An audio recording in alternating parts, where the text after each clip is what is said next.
Bienvenue sur DMG TV, les histoires mystiques. Tu es nouveau sur la page, n'oublie pas de t'abonner, de laisser un commentaire, de liker, de partager. Tu vas raconter une histoire. Il y a un numéro à l'écran là sur le plus 237 655 81 90 17. Un numéro WhatsApp, envoie ton histoire par note vocale. Et on va jouer ici sur YouTube, Facebook, TikTok. Voilà. Donc, on poste 10 histoires tous les jours sur YouTube à 12h00. La chaîne c'est DMG TV. Donc, n'hésite pas à t'abonner et d'activer la cloche de notification. Voilà. Je tiens d'abord à remercier tous ceux qui ont l'habitude d'envoyer les histoires. C'est grâce à vous qu'on a un concept aussi puissant parce que vous êtes nombreux à envoyer les histoires. Si je n'ai pas encore joué ton histoire, sache qu'on va forcément jouer ça à un moment donné parce qu'on poste les histoires par ordre d'arrivée. Et c'est vrai parce que je ne suis pas Dieu par exemple. Et parfois on peut faire des erreurs, on s'embrouille avec les histoires, on poste même ce qu'on avait posté parce qu'il y en a tellement. Et si c'est qu'on ne programme pas bien, on fait des erreurs. Donc, si tu as envoyé ton histoire, s'il te plaît, ne renvoie pas ton histoire parce que si tu l'envoies 2 fois et qu'on l'a programmé 2 fois, forcément, ça va revenir. Ok? Voilà. On va commencer la première histoire. Écoutez attentivement, s'il vous plaît. Et surtout, on ne juge pas dans les commentaires. Ok? Première histoire.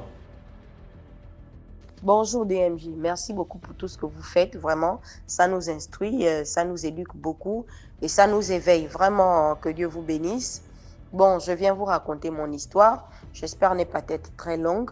C'est une histoire que j'ai vécue. Je vivais à Port-Gentil, je suis gabonaise avec mon fiancé. Comme il a grandi là-bas, il a travaillé là-bas, il voulait changer un peu de ville. Maintenant, j'étais descendue d'abord sur Mouila avec les enfants. Il m'avait demandé de venir chercher la maison sur Lambaréné. Lui, il était resté sur Port-Gentil. Je suis allée sur Lambaréné. J'ai pu trouver une grande maison de 4 chambres, de part et d'autre, un long couloir. Au bout du couloir, il y avait 2 douches, un grand salon.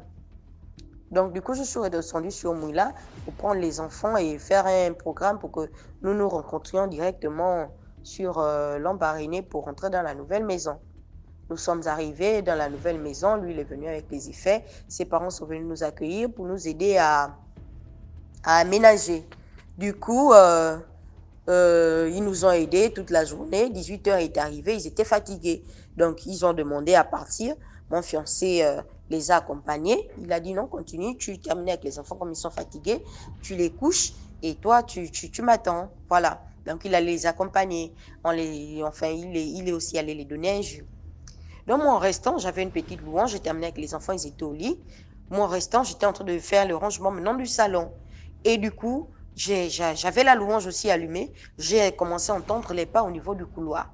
Ka, ka, ka. Je dis, qu'est-ce qui se passe? J'augmente la louange. Les pas aussi augmentent de plus belle. J'ai pris peur. J'ai appelé mon fiancé. Il a dit non, de toutes les façons, je suis plus loin de la maison. Je suis déjà en train d'arriver. Il est arrivé, j'ai essayé de lui raconter, il n'a pas trop cru en cela. Du coup, on a attendu en soirée, on allait dormir. Au moment où on dormait, quand je dormais, puisque lui, il était déjà là, il a pris la relève. Du coup, il se réveille en sursaut. Lève-toi, lève-toi, lève-toi, lève-toi. Allons vite prendre les enfants, on va dormir ensemble dans la même chambre. Je dis, qu'est-ce que tu as vu? Bon, pour ne pas pouvoir m'alarmer, il ne m'avait pas raconté.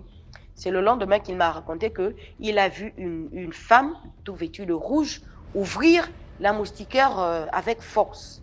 Donc, du coup, il a sursauté. Il a préféré qu'on dorme ensemble dans la même chambre. Le lendemain, malheureusement, on l'a appelé au boulot disant que son binôme n'était pas arrivé, qu'il devait remonter sur Port-Gentil.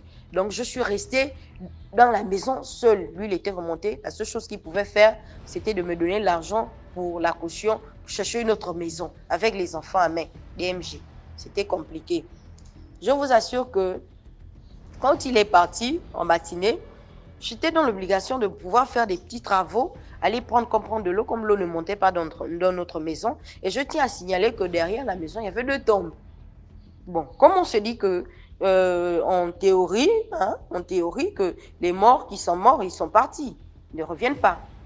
Du coup, je vais prendre de l'eau derrière la maison. Et les enfants sont restés dans la maison. Je vois les enfants accourir tout alarmés. Maman, viens, les portes s'ouvrent et se referment. S'ouvrent et se referment.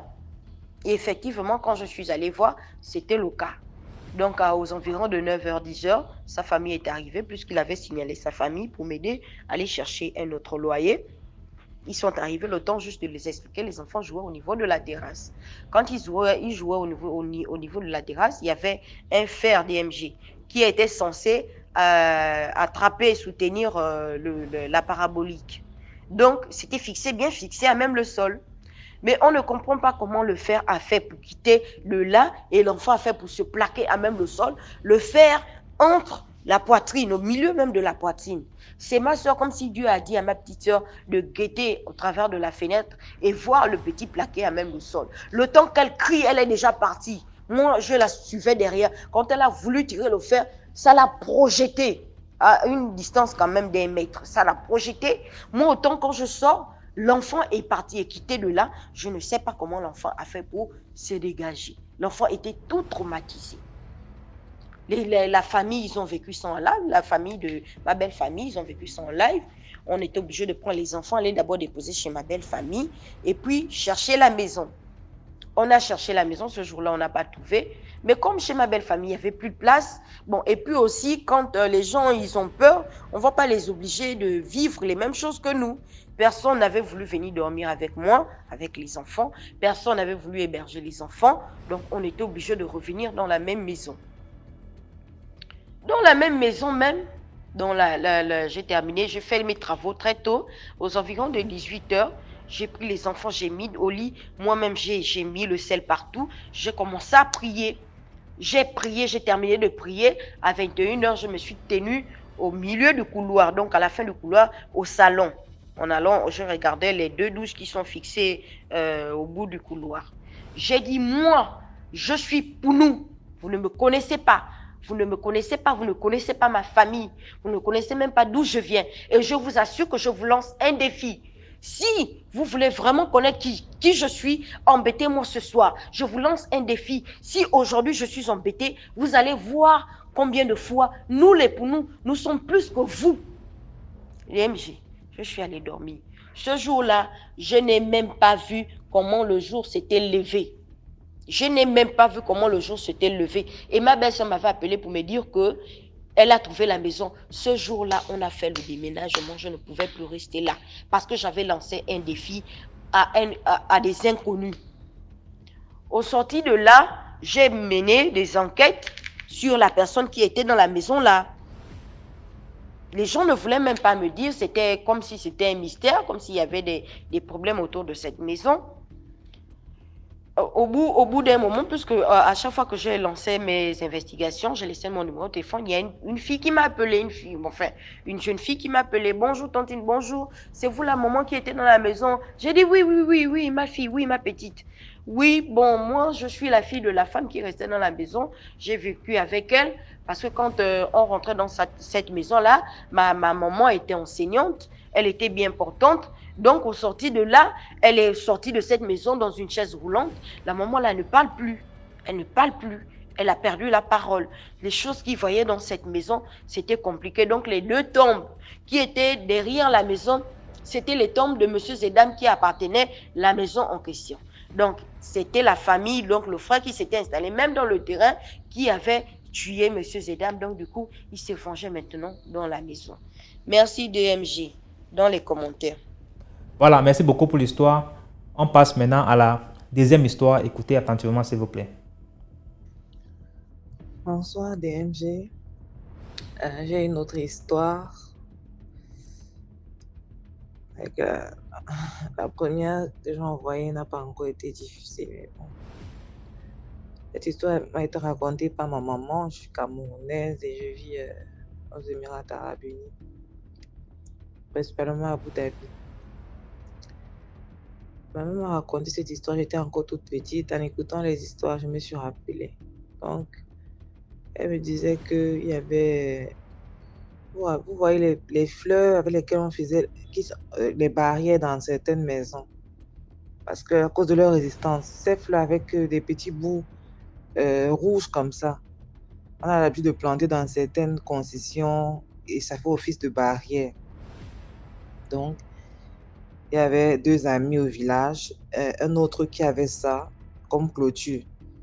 Tellement ça prenait, n'avait pas besoin de baril, mettait juste les fils barbelés à l'intérieur et Et ça poussait, tellement ça poussait, souvent il coupait.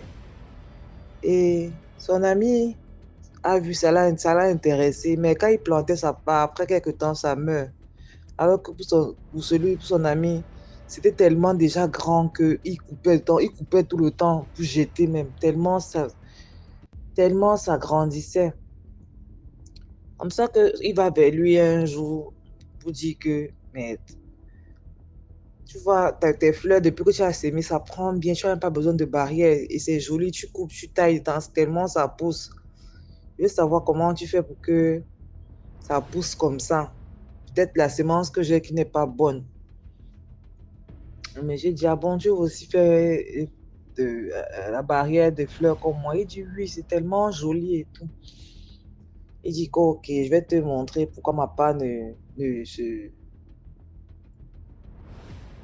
n'arrête pas de pousser, pourquoi ça pousse autant et tout et tout. Le monsieur en question qui avait la barrière de fleurs, allait dans son champ. Il a pris une petite herbe, il vient voir son ami, il dit que... Et il aussi allait couper, puisque ça poussait tellement, chez lui, il n'avait pas de problème de couper une quantité plus donnée. Il a coupé une bonne quantité qui dépassait là chez lui. Il est venu avec la petite plante, il lui a dit que prends, tu vas s'aimer tout ceci, après tu plantes la petite plante là, à côté de ce que tu as semé. Tu vois, ça va pousser et tout, comme ma part, en quelques temps. C'est comme ça que, en quelques mois, le monsieur n'a rien compris. Ça a tellement poussé, fait le tour de sa barrière et tout. C'était tellement joli et tout. Il a dit, waouh, ce que mon ami m'a vraiment conseillé là, c'était vraiment bien. Ça a finalement poussé, ça a bien pris. C'est comme ça que dans sa joie, il coupe ce qui dépasse aussi et tout. Pour dire que merci beaucoup. Merci comme tu m'as aidé. J'ai maintenant la barrière de fleurs et c'est vraiment joli.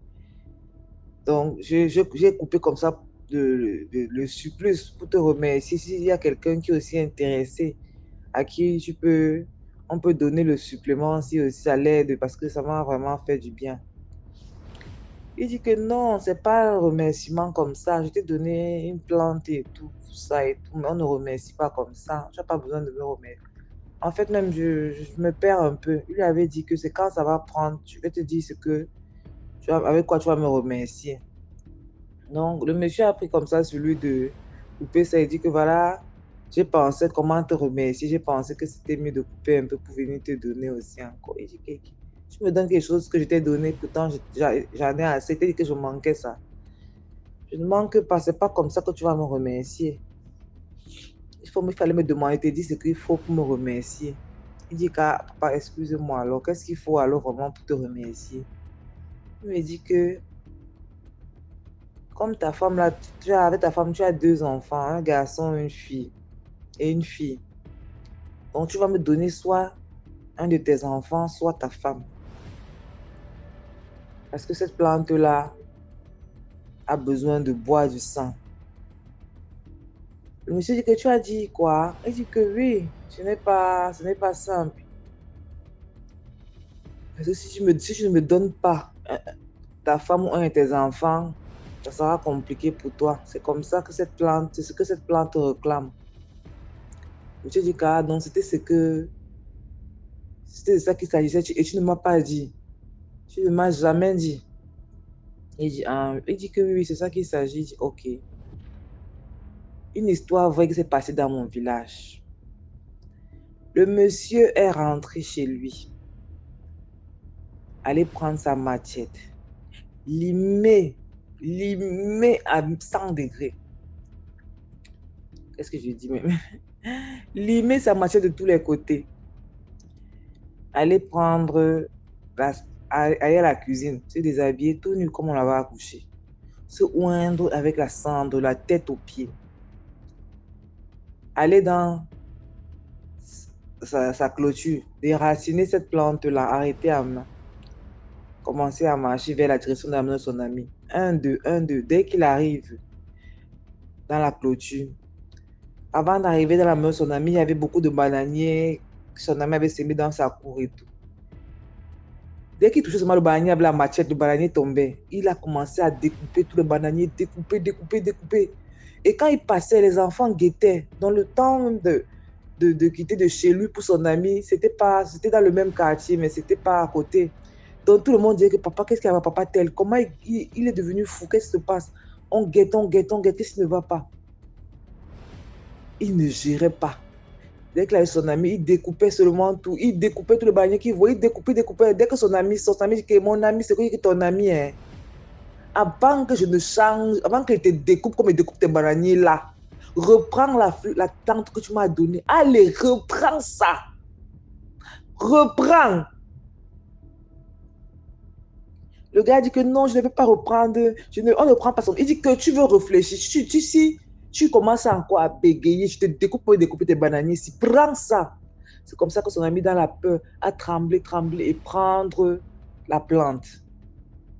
Il a dit que si la tête, même si la tête d'un de mes enfants ou de ma femme, l'enfant de quelqu'un que j'ai doté, j'ai souffert, j'ai pris à ses parents, c'est pas pour venir vendre. Les enfants que Dieu m'a donnés, c'est pas pour venir vendre pour la clôture. Tu me mets dans la sorcellerie, ça me fait savoir les choses que j'entends seulement souvent là. Je dis que si quelqu'un d'eux a mal à la tête, toi et moi, c'est comme ça qu'il a fait demi-tour. Reparti chez lui.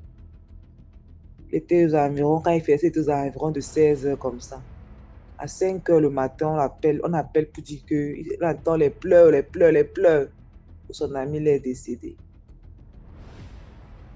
Donc, j'ai écouté les histoires Messi tout à l'heure et ça m'est revenu en tête. J'ai bien encore voulu la partager cette histoire. On peut dire que dans la vie, il faut se méfier de certaines amitiés. Il faut se méfier des envies, de vouloir toujours faire comme l'autre. Et même quand bien même, on veut faire comme l'autre, essayer quand même si on ne dit pas toujours tout, de s'enquérir de tous les contours de ce qu'on veut faire. Et surtout, ne jamais prendre une plante de quelqu'un pour enterrer chez soi ou n'importe où. Parce que généralement, c'est là que la sorcellerie commence en fait.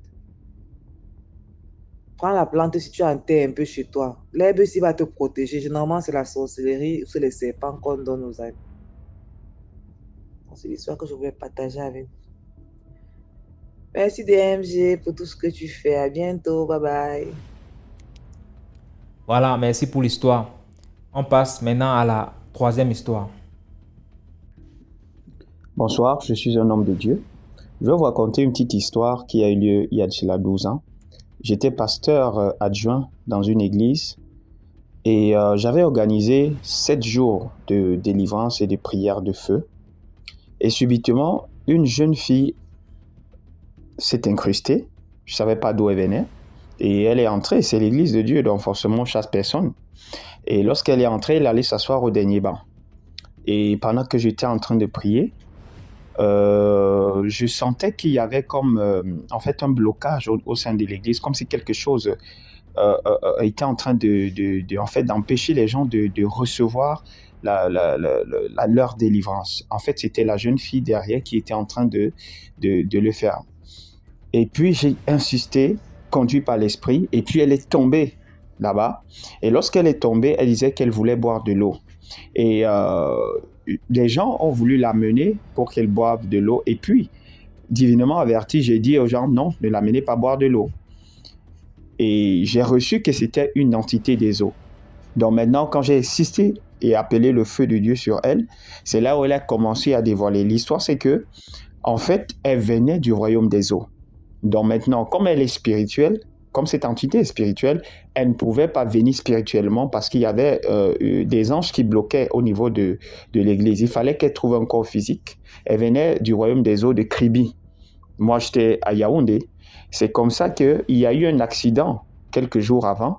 Elle a possédé le corps d'une personne qui venait à peine de quitter son corps, c'est-à-dire elle venait à peine de mourir. Elle a possédé le corps, elle a profité pour entrer.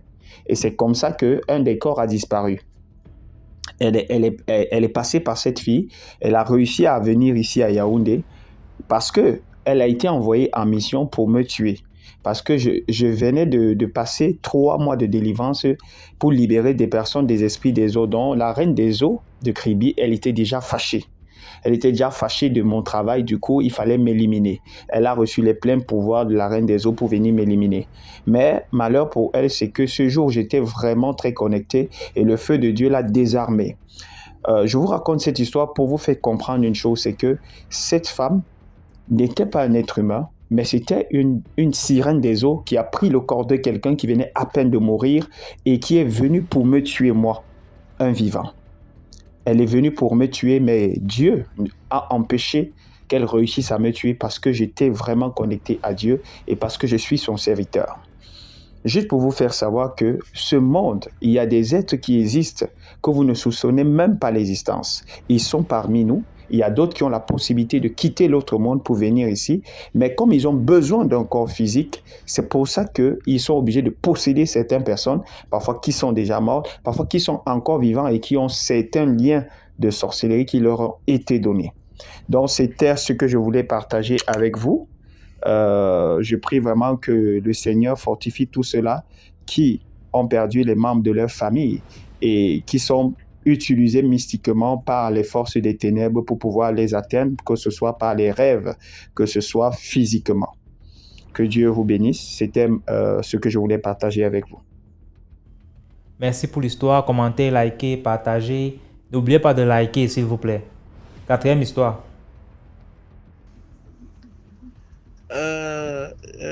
Bonsoir DMG, je reviens pour une autre histoire que j'ai vécue. C'était dans les années 2002, j'étais en formation à l'école de santé de Makoko. Makoko, c'est une ville du Gabon. Ma grande sœur aussi, ma défunte grande sœur aussi était affectée là-bas en tant qu'instructrice, mais elle était affectée dans un village qu'on appelle Ntsete. C'est un village sur la route des Bakota.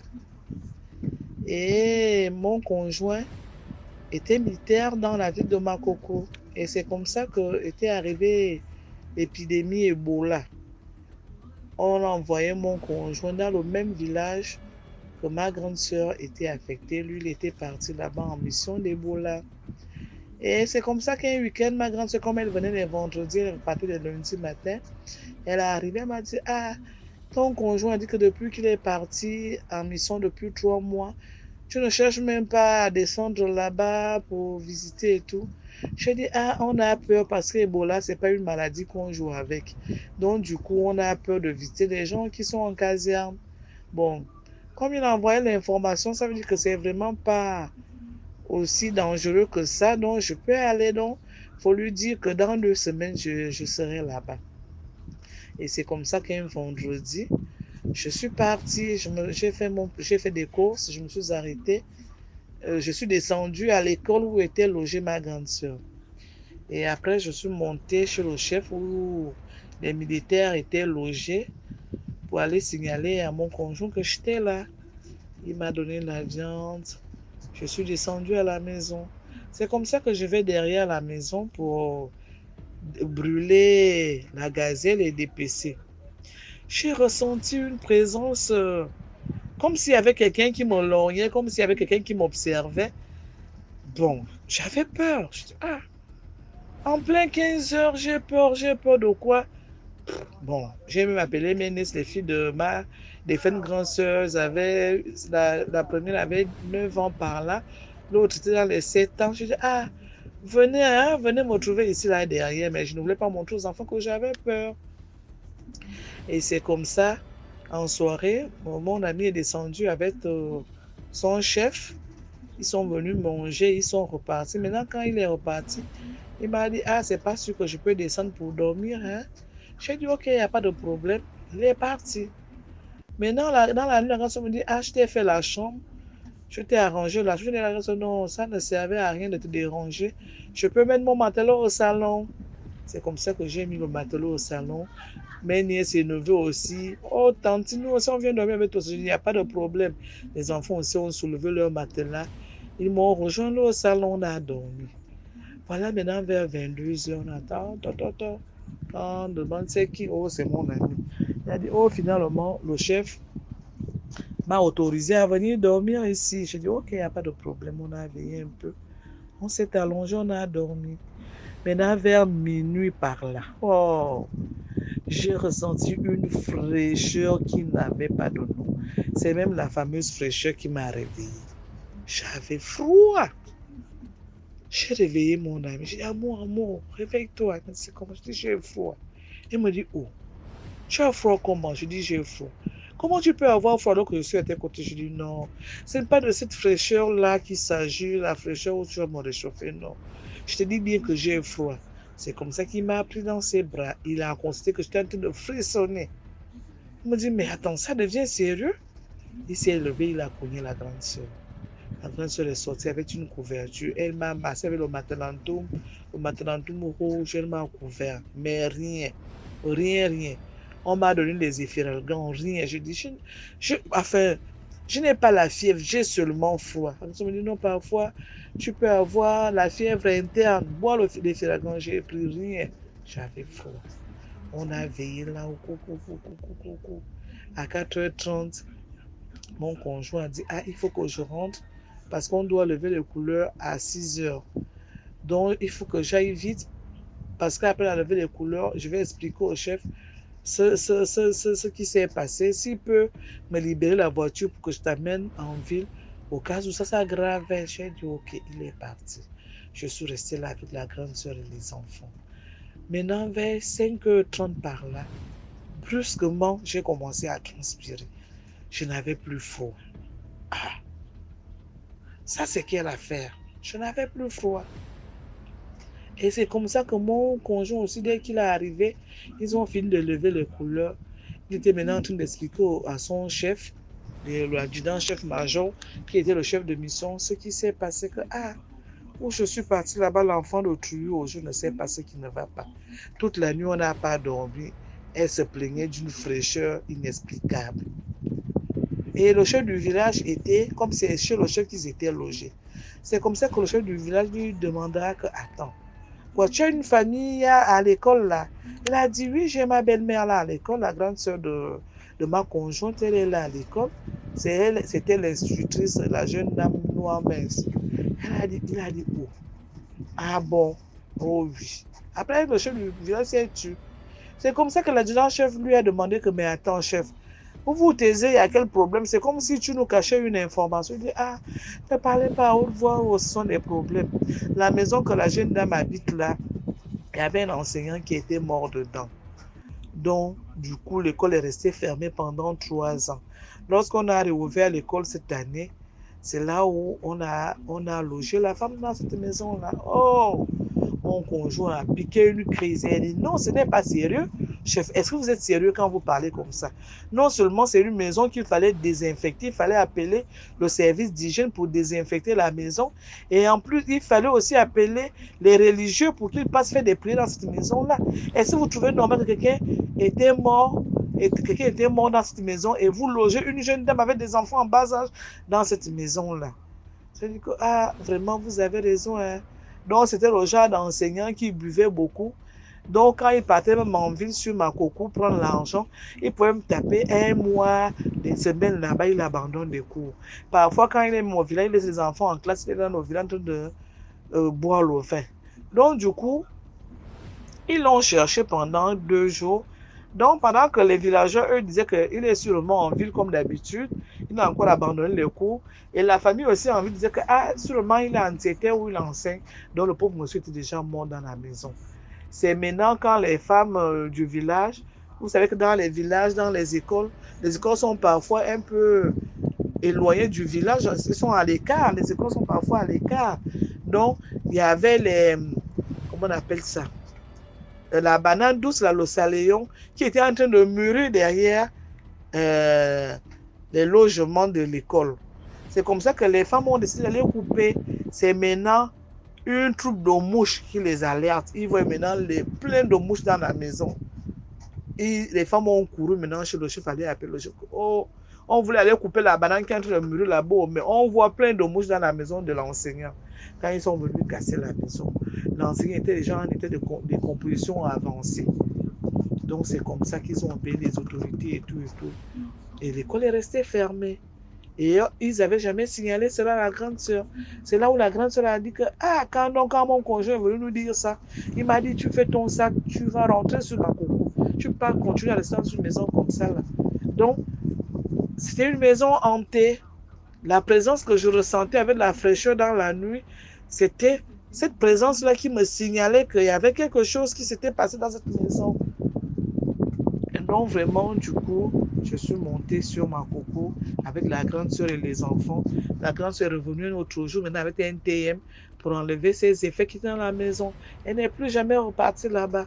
Et c'était au mois de mars. Jusqu'en fin d'année, elle n'est plus repartie là-bas. Donc, lorsqu'on nous donne des maisons de fonction, parfois on doit prendre la peine d'appeler les hommes de Dieu venus faire des prières parce que tu ne sais pas qui était dans cette maison-là avant toi et ce qui s'est passé dans cette maison. Donc, il faut toujours prendre la peine d'appeler les hommes de Dieu. Vraiment, c'est l'expérience que j'ai vécue et que j'ai vraiment bien voulu partager avec vous. Merci.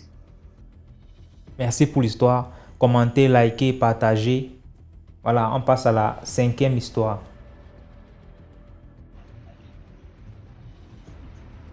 Bonjour, bonjour la famille, comment allez-vous? J'espère que vous allez bien par la grâce de Dieu. Contrairement à moi, je vais très bien.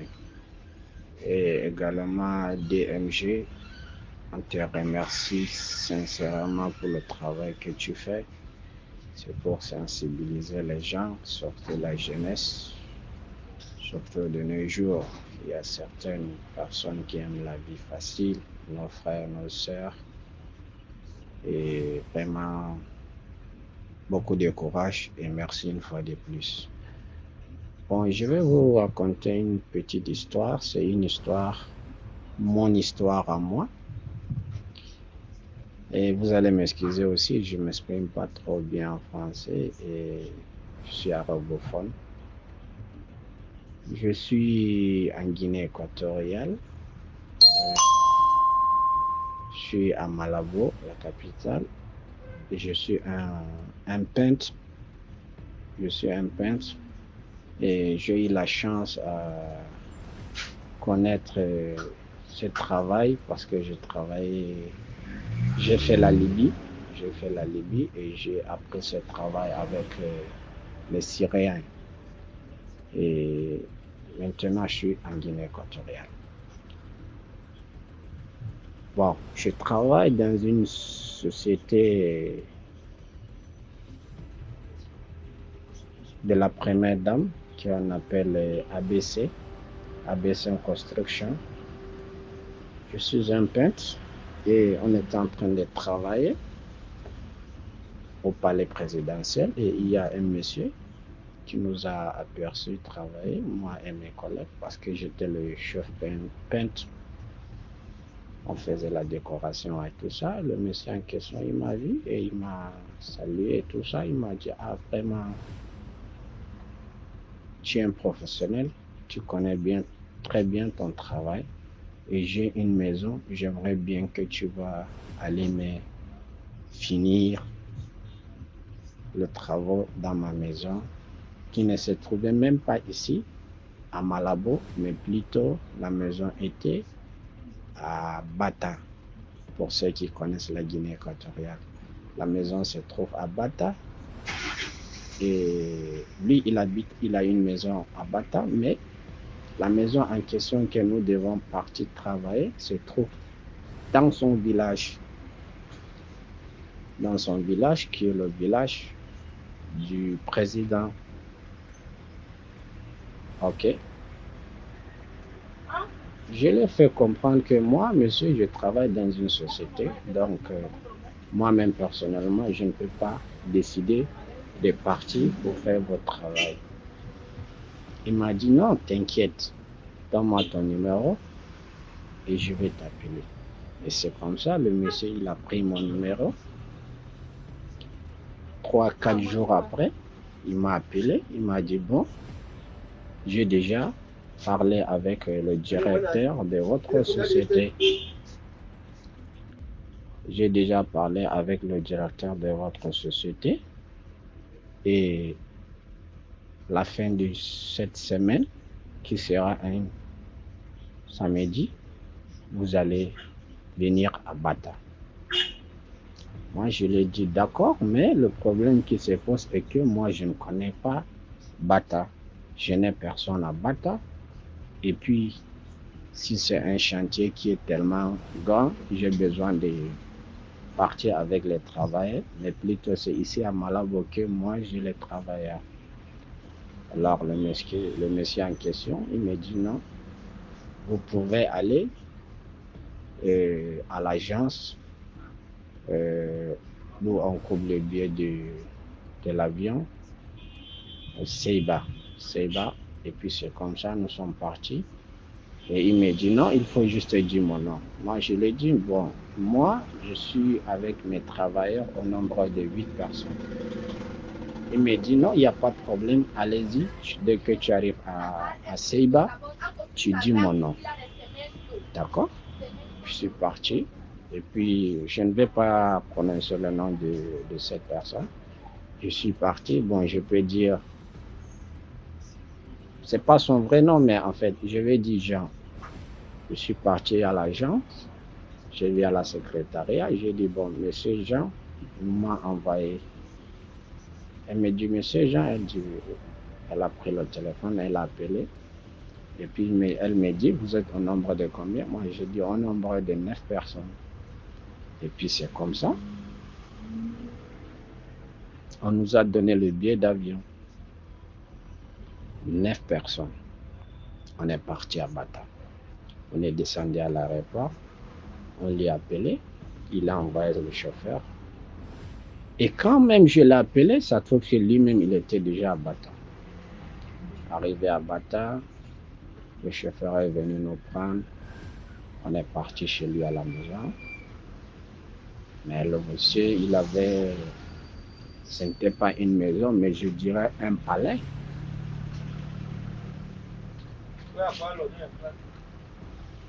Nous sommes rentrés, le gardien nous a fait asseoir à la véranda, on nous a donné à manger, à boire, tout. On est là. Presque 3 heures de temps, c'est là il est sorti. Il me dit, bon, comme il fait déjà un peu tard, vous pouvez aller vous reposer. On va quitter ici à 16 heures pour aller. On a dit d'accord. Il nous a donné un appartement comme ça, là dans sa propre maison. On est parti, on s'est reposé un peu. Après 16 heures, nous sommes quittés. Direction dans son village. On est là, roulé, presque 19 heures, nous sommes arrivés. Je te jure, DMG, tu ne peux même pas imaginer que dans cet endroit, il y a une maison qui se trouve. La forêt, en brousse. Nous sommes rentrés. Viens voir la maison qui se trouve là-bas. Une grande maison avec les pavés, tout bien joli. Mais il n'y avait personne. Nous sommes rentrés. Il n'est même pas descendu de la voiture. Hein. Nous sommes rentrés dans la cour. Le gardien, il a ouvert. Nous sommes rentrés. Et puis, il m'a tendu la clé. Il me dit, bon, tu vois la maison qui est là-bas? Moi, je dis oui. Il me dit, vous pouvez ouvrir la porte. Vous dormez. Il y a tout dedans. Et voilà, de l'autre côté, là où se trouve la grande maison, vous allez travailler. Et voilà le conteneur. Il y a 2 conteneurs de matériel, hein, le stockage. C'est là, 2 conteneurs. Après, le matin, vous allez ouvrir les 2 conteneurs. Vous allez commencer le travail. D'accord?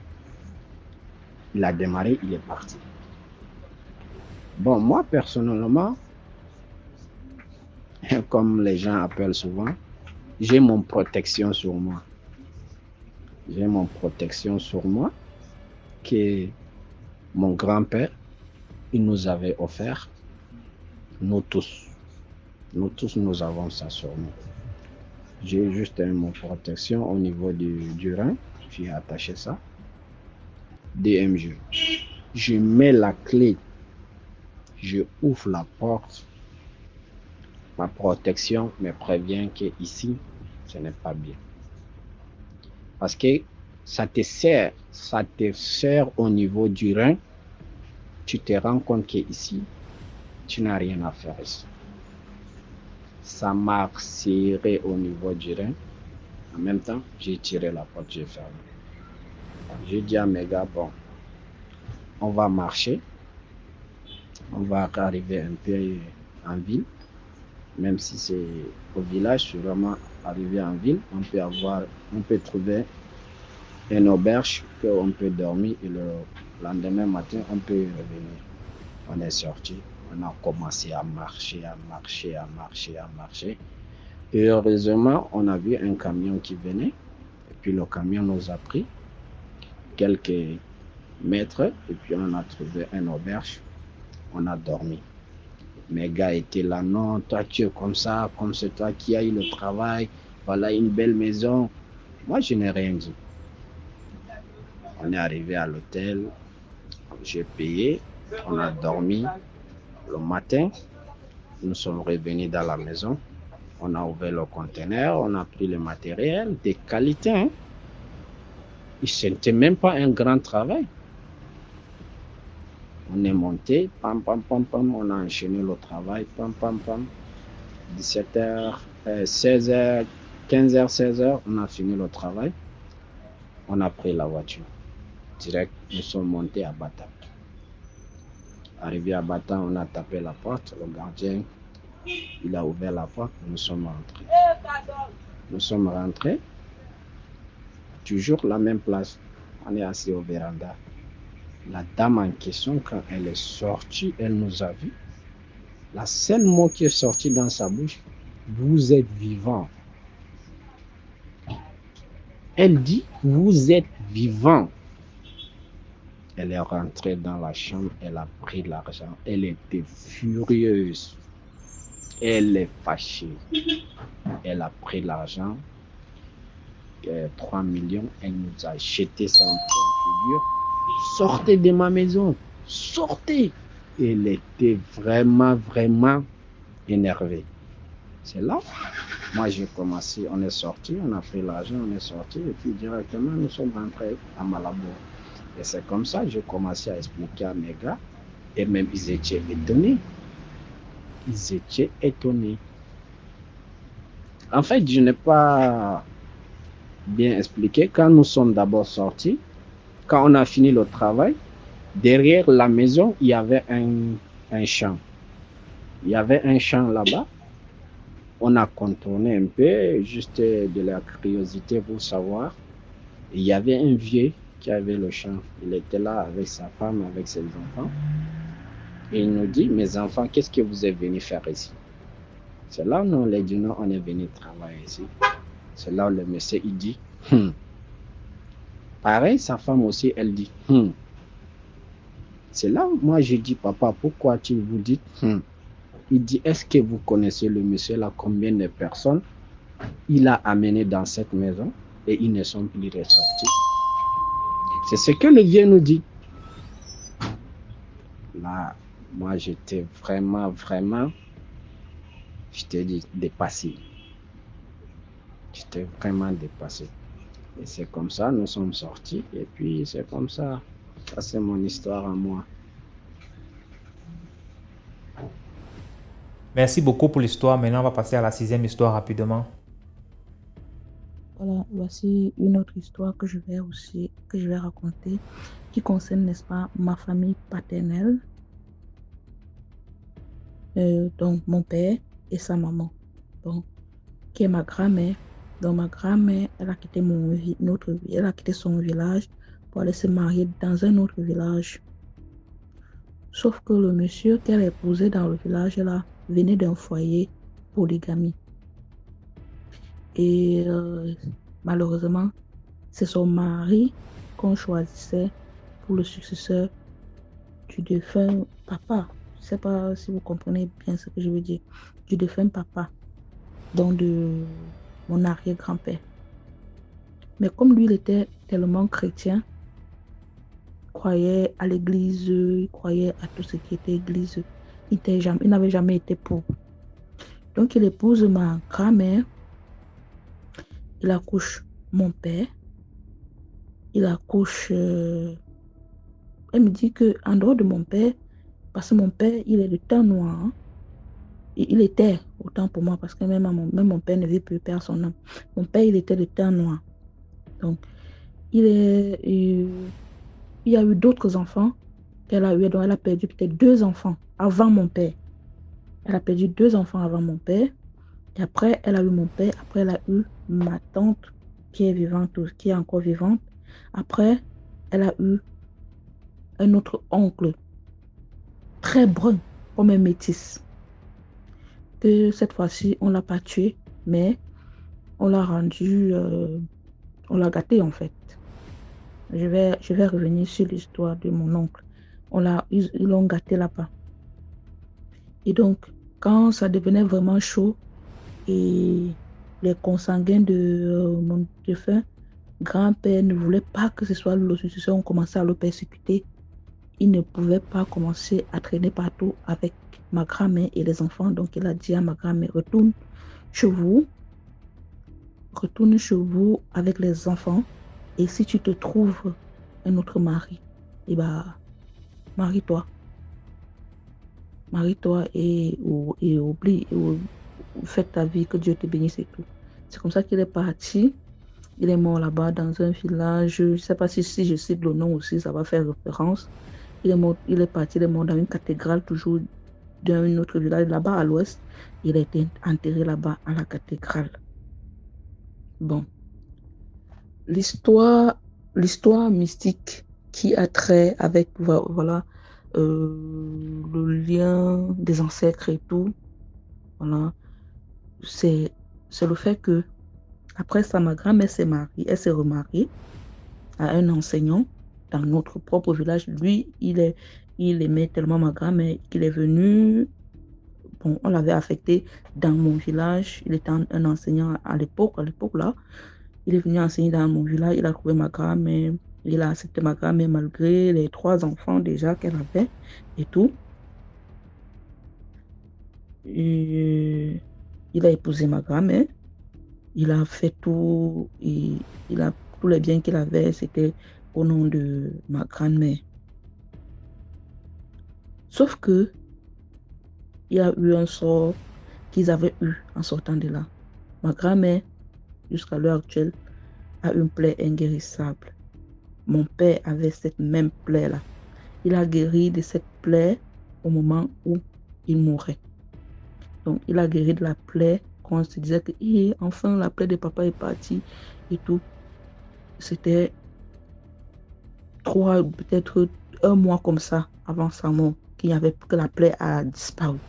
Et après ça, il est décédé. Donc, il a guéri de sa plaie et 1 mois plus tard, il est décédé. Sauf que ma grand-mère, elle s'est remariée là-bas avec l'enseignant et elle a fait d'autres enfants. Elle en a fait combien au total?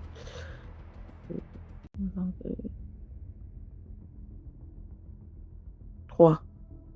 Elle en a fait 3. Et c'est 3 filles. Elle en a fait 3 filles.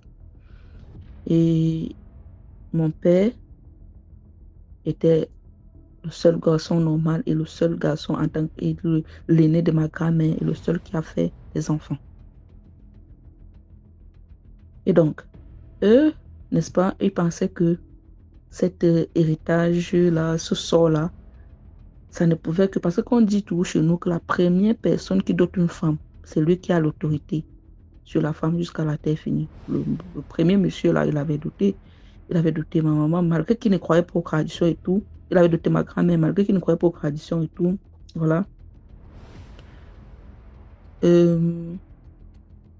Donc, ma grand-mère, comme je disais, je m'égare même. Comme je disais, elle s'est remariée, elle a fait 3 filles. Et eux, ils savaient, et comme ils souffraient justement tous de la plaie inguérissable, ils se disaient que les enfants qu'elle a fait avec l'autre monsieur là, disaient que c'est un lien qui ne pouvait pas les toucher. Donc, eux, ils négligeaient cela. même malgré le fait que même il y a un des fils de une de mes tantes qui était de l'autre papa qui avait cette même plaie, qui a encore, voilà, ce n'est pas guéri, qui a cette même plaie, mais ma tante ne voulait pas croire que ça vient du lien en fait. Et donc, des années plus tard, mon oncle qui n'était pas bien là, il est décédé. Il est décédé sans avoir d'enfant et tout. Il est mort. Comme ça. Voici maintenant la partie vraiment, une autre partie mystique, c'est que eux, ils croyaient que si même, vu qu'il est mort sans avoir d'enfant, comme c'est la tradition bamileke et tout, il est mort sans avoir d'enfant, la probabilité qu'il choisisse son successeur était directement liée à nous, qui venons de l'autre village là. Je ne sais pas si vous comprenez, qui venons de l'autre village. Et donc, malheureusement, non. Ça les a suivis. Il a choisi son successeur parmi les autres enfants de ma tante qui est venu de son deuxième mariage.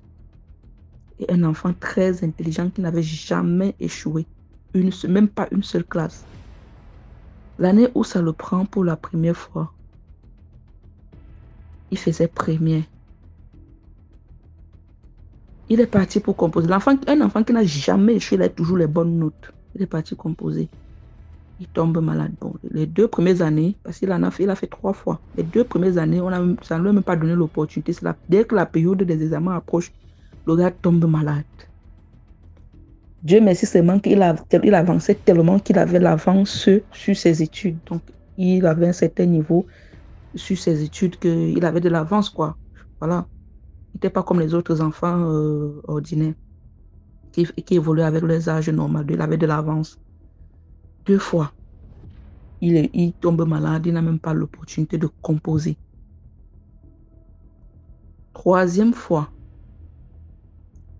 je ne sais pas c'est quelle de mes tantes qui est partie regarder. On dit que c'est l'oncle là, mon oncle qui était malade mental là, qu'on avait gâté dans l'autre premier mariage de ma grand-mère là, qui le réclame en tant que son successeur, et que tant que cela n'est pas fait, l'enfant là n'aura pas d'avenir. Pourtant, il a un avenir que son futur montre que c'est quelqu'un de très brillant.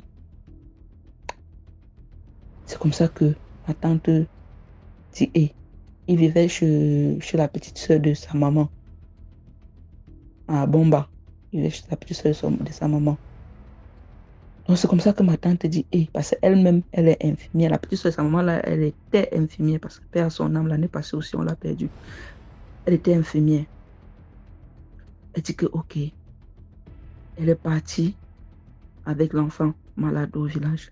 Elle dit que ce qu'il faut, il faut que vous calmez, que vous enlevez le crâne là, vous lui donnez, vous le calmez, vous dites que c'est le genre de personnes qui délireraient, qui est mort sans enfant là, ils sont très dangereux traditionnellement.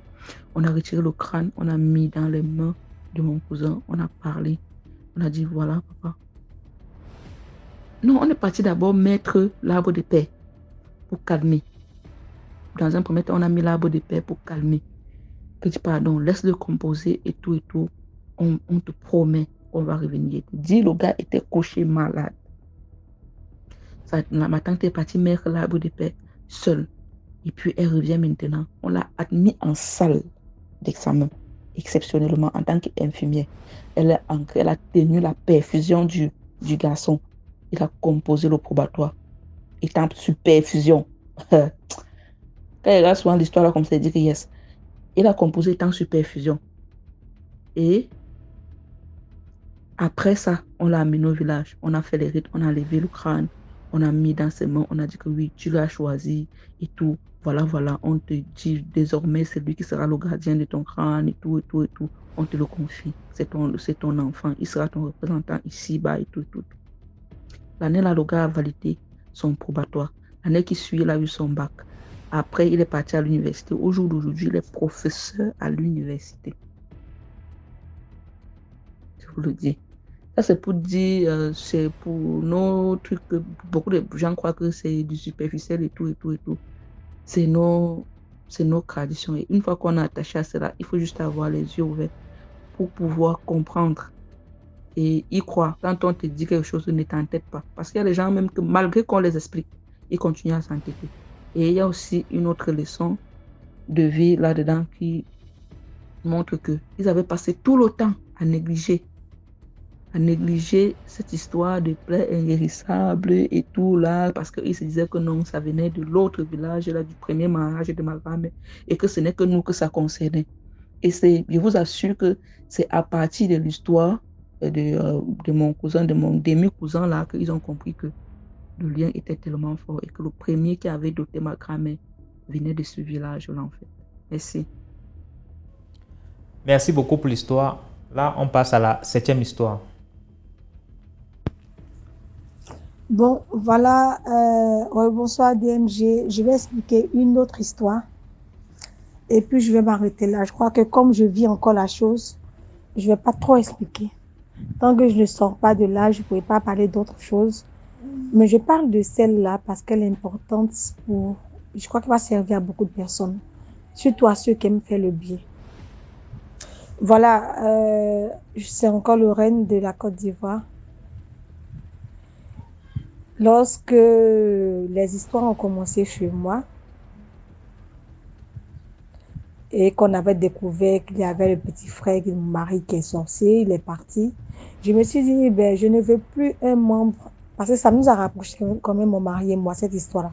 On ne se parlait pas, mais après, lorsqu'on a découvert que son frère était sorcier, ça nous a rapprochés quand même encore un peu. Donc, l'enfant est parti pour finir. Je ne vais pas vous expliquer les circonstances dans lesquelles il est parti. Ça sera encore trop long. Mais bon, il est parti. Voilà, on a repris notre vie petit à petit. Ça n'avait pas vraiment... On avait beaucoup de problèmes. Mais on essayait quand même de joindre les deux bouts. Donc, voilà que je fais à manger, je vends la nourriture, je cuisine et je livre dans des entreprises, tout ça, pour arriver quand même à aider mon mari à la maison, puisque j'avais perdu mon emploi après le passage de l'enfant à la maison. J'ai une amie qui vient me dire qu'elle a rencontré une dame dans la rue et que la dame lui a fait tellement pitié qu'elle lui a proposé de lui parler de moi. Bon, elle a proposé à la dame de me parler d'elle, voilà, de me parler d'elle. Donc, elle m'a demandé si je pouvais aider la dame. Je lui ai dit, mais moi, j'ai pas d'argent actuellement. J'ai une grande maison, c'est la grâce actuellement, puisque la maison est baillée. Mon mari n'est pas très souvent là. Puisque tu dis que la dame vit dans la rue, moi, je peux en parler à mon mari. S'il a la possibilité de la récupérer, de l'héberger pendant un moment, lui donner à manger, ou bien même lui donner du travail, aller livrer ma nourriture. Comme ça, elle sera payée en fonction de son travail. Mais je ne sais pas comment l'aider. Elle m'a dit, il n'y a pas de problème. Elle sait voir la dame, elle lui en parler. C'est comme ça qu'elle a revu la dame une autre fois. Elle en a parlé, la dame a accepté. Elles sont venues me voir ensemble. Et la dame m'a expliqué une histoire qui m'a fait vraiment pleurer. Elle m'a dit, le visage de la dame, je connaissais le visage de la dame puisque je la voyais dans le quartier de mes parents. Moi, j'étais à 200 francs de chez mes parents, 250 francs de chez mes parents. Donc, j'étais régulièrement dans le quartier de mes parents. Et je voyais quand même la dame traîner là-bas, gérer des cabines par-ci, par-là, toute maigre. En tout cas, qui ressemblait à quelqu'un qui avait beaucoup de problèmes, en tout cas plus de problèmes que moi, on va dire. Donc, quand elle m'a expliqué son histoire, j'ai même coulé des larmes. Elle dit qu'elle vit dans la rue et que ses parents l'ont accusée d'être sorcière. Et vu qu'elle est catholique, ses parents sont évangéliques, on dit qu'elle a la statue de la Vierge Marie, tout ça. Donc, on dit qu'elle est sorcière. Donc, ses parents l'ont chassée de la maison. Elle vit dans la rue, dans les marchés. Par moments, la nuit, les gens veulent la violer, tout ça. Et quand elle m'a expliqué son histoire, j'ai coulé des larmes parce que je suis du genre... je suis une personne qui ne peut pas voir quelqu'un qui souffre et puis la laisser partir, quoi. Je travaille trop avec les émotions, ce qui n'est pas bon. Je sais, j'ai fait un effort pour changer. Mais bon, c'était ça en tout cas.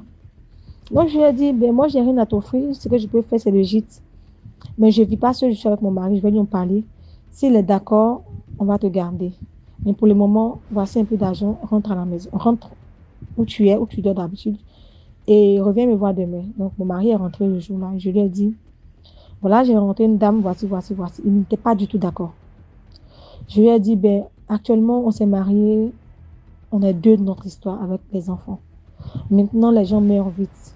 Il faut qu'on arrive à aider des gens pour nos enfants parce qu'on ne sait jamais. On peut t'appeler à partir tôt qui va veiller sur nos enfants quand on ne sera pas là. Donc, pour l'amour de Dieu, pour les enfants, aidons la dame et puis on verra. C'est juste une période. Il m'a dit, ben, je te laisse le libre choix. C'est toi qui es beaucoup à la maison ici. Moi, je ne veux pas quelqu'un qui va t'emmerder. Je veux surtout quelqu'un avec qui on va être en paix. Donc, je l'ai rassuré. C'est comme ça qu'il est parti au travail et moi, j'ai récupéré la dame. La dame est venue à ses affaires, quelques affaires là. Mais DMG, je vous assure, depuis que la dame est arrivée chez moi, plein de choses se passaient.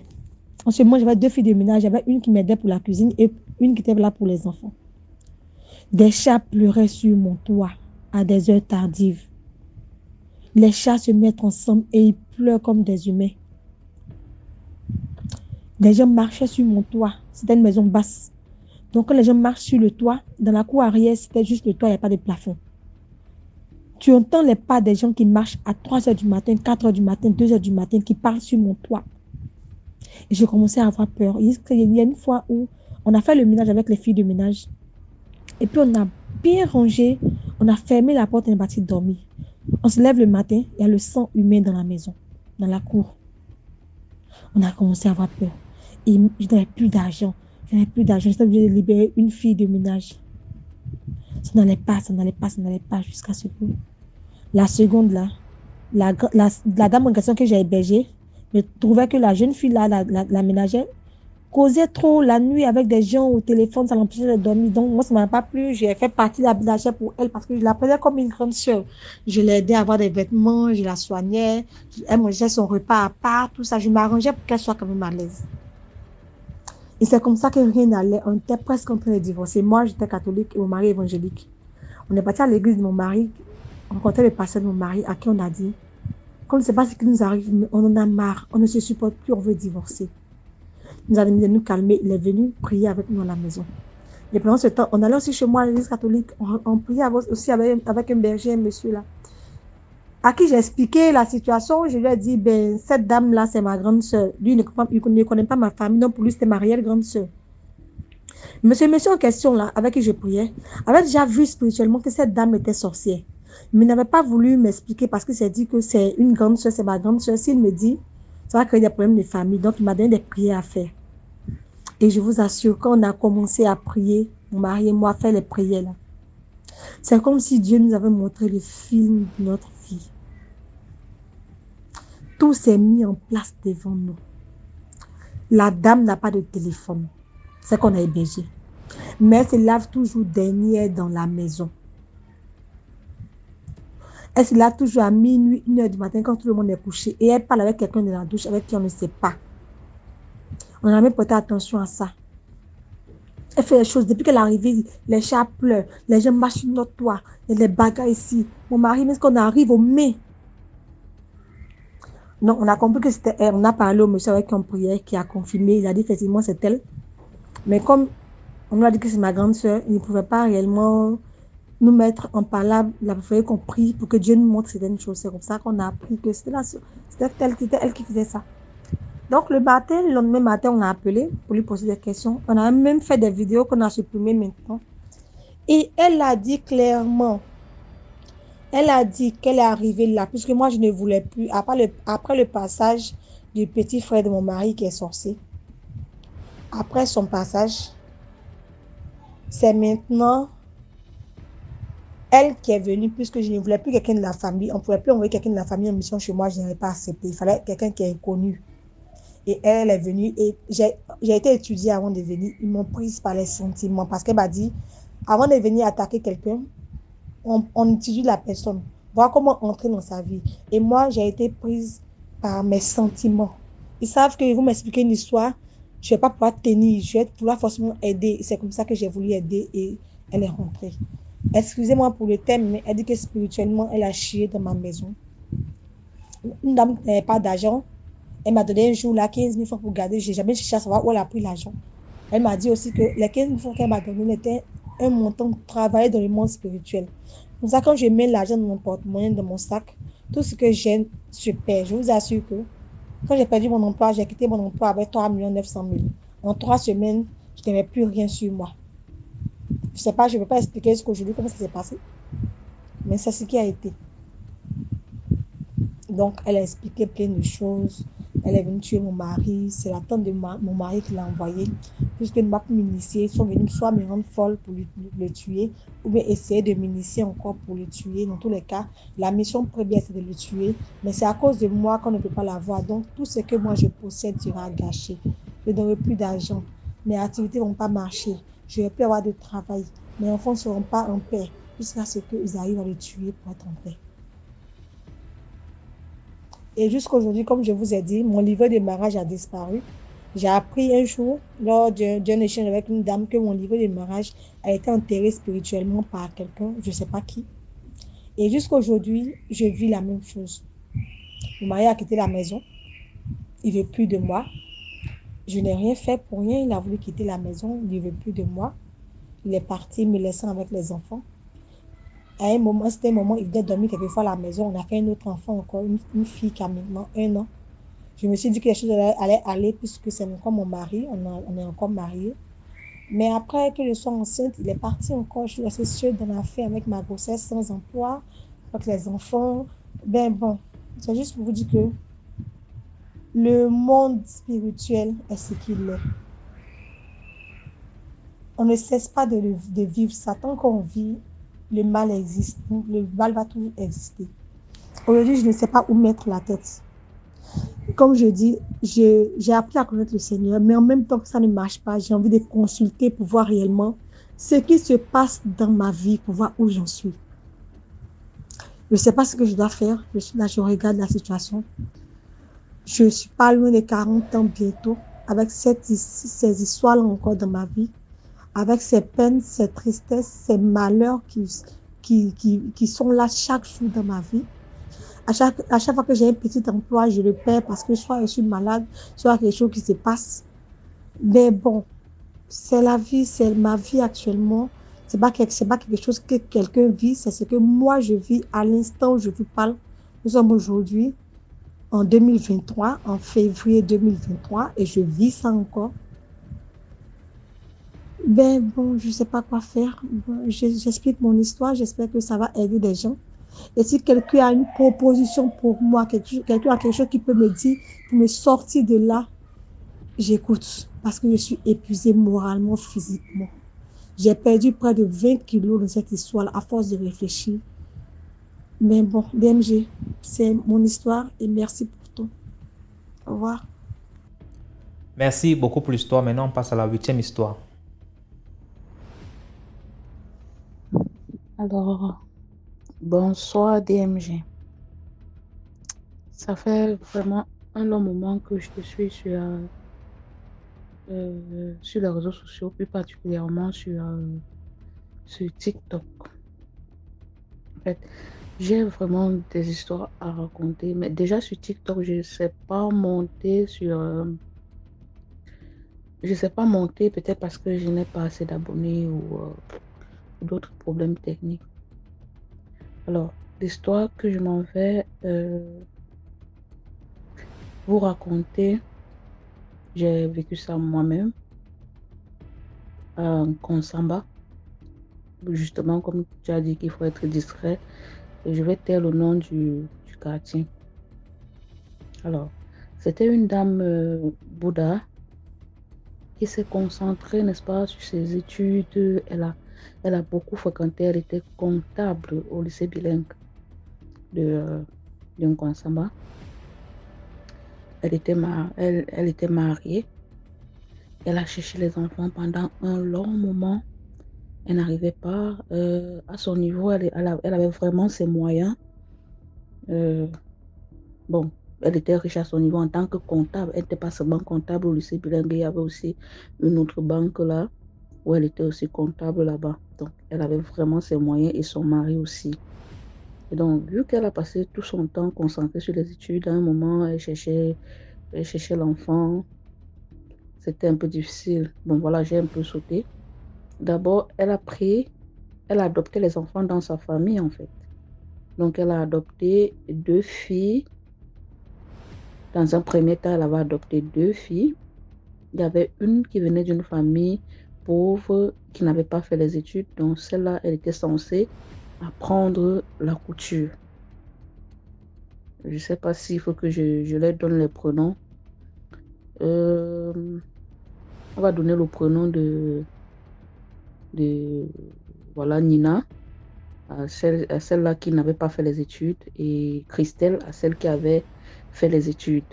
Celle qui était vraiment, elle était intelligente, douée pour l'école. Et même dans sa famille, elle aussi n'était pas vraiment d'une famille trop misérable.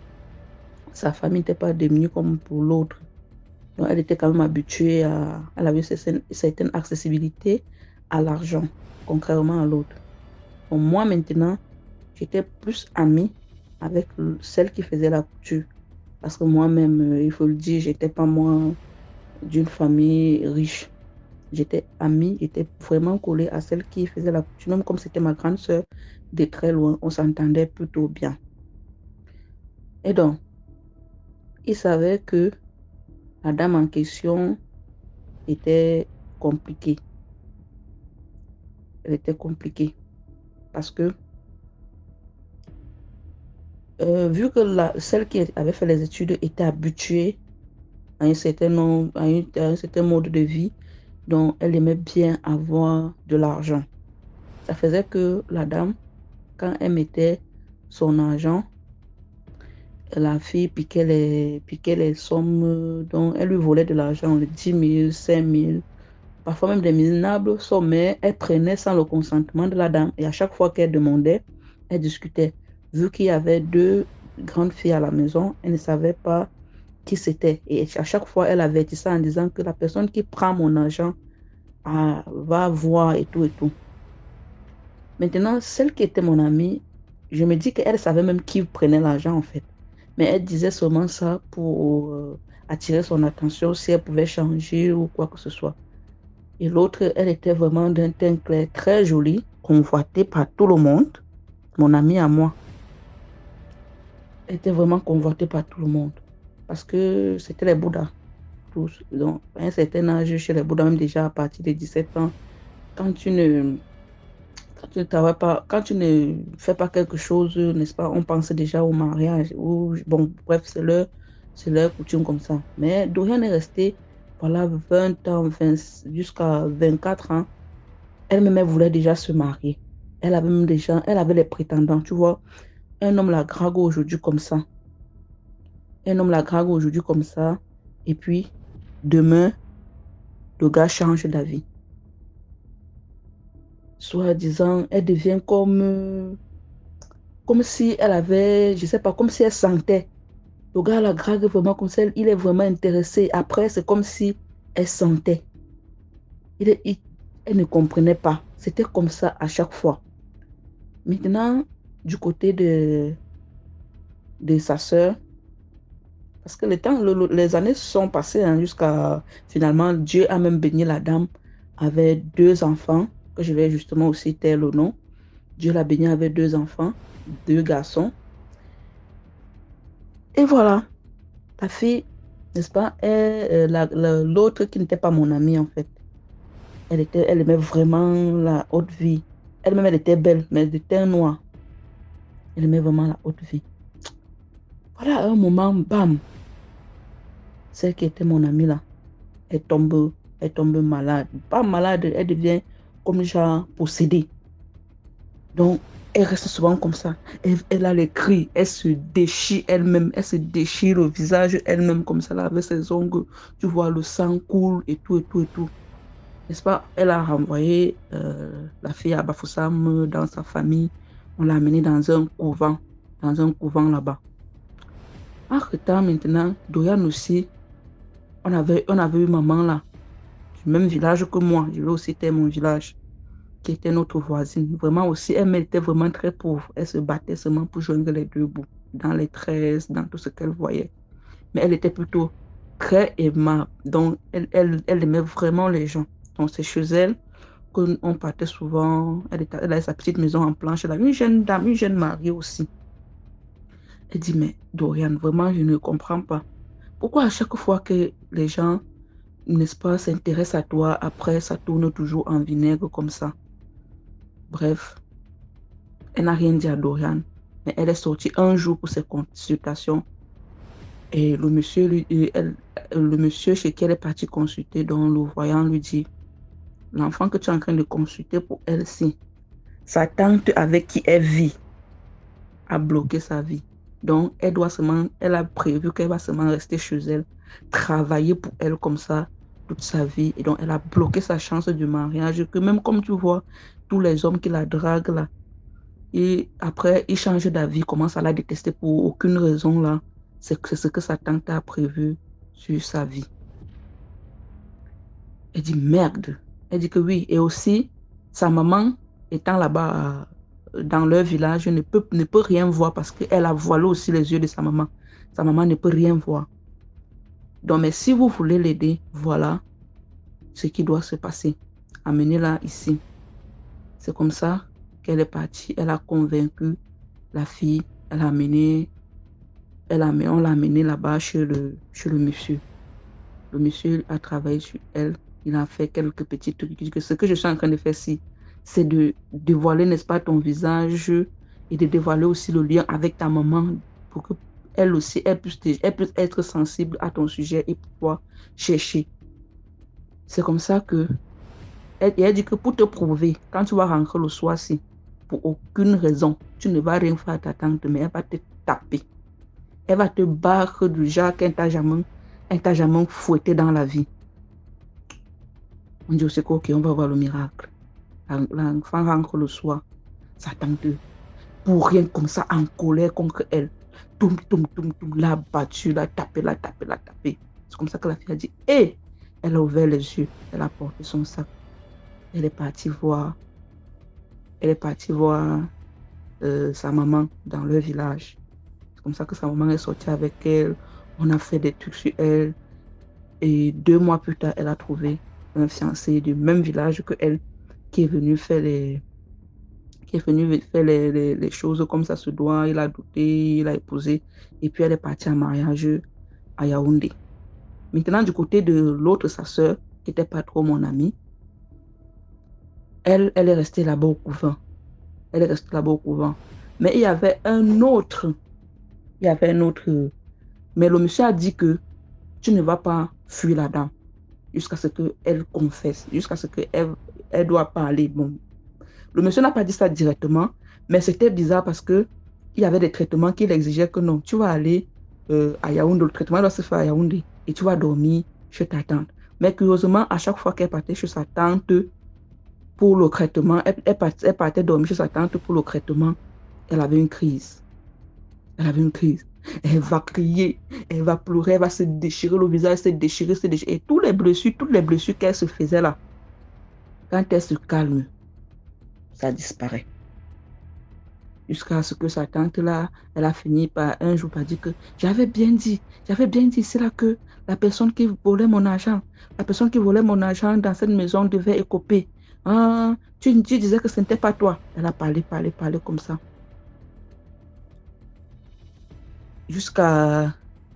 Elle a fait comme ça, elle avait fait 2 voyages chez sa tante.